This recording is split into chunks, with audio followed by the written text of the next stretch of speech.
சொல்லுங்கம்மா. அடுத்த வாரம் வீட்டுல ஃபங்க்ஷன் ஒண்ணு இருக்குமா, மாப்பிள்ள வெளியில போயிட்டு போறாரு. நான் எல்லாம் அவர்கிட்ட பேசலாமா? நீயே பேசி நீயே முடிவு பண்ணிக்க என்ன வேணும்னா. ஏம்மா, நேத்துல இருந்து நானும் அவரும் பேசுறது இல்ல. அவருக்கு வேண்டியதெல்லாம் கேட்பாரு இல்லம்மா, அப்ப கூட பேச மாட்டீங்களா என்ன?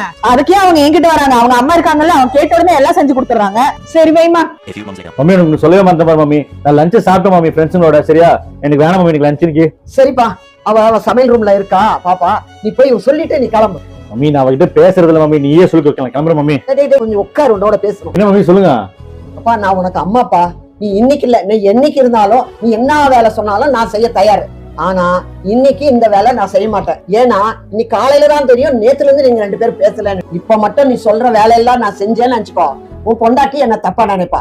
அதே மாதிரி உங்க 2 பேருக்குள்ள இடைவெளியும் அதிகமா போயிடும். இங்க பார்ப்பா, புருஷன் பொண்டாட்டிக்குள்ள சண்டை வந்தா சின்ன சின்ன விஷயங்கள் தான் நீங்க பேசிக்கிறதுக்கு ஒரு சான்ஸ் கிடைக்கும். அப்படியே நீங்க கொஞ்சம் கொஞ்சமா பேச பேச உடனே உங்களுடைய கோவம் தணிஞ்சு, ஒரு பிரச்சனை இல்ல, நீ போய் பேசுப்போம் அவ கூட.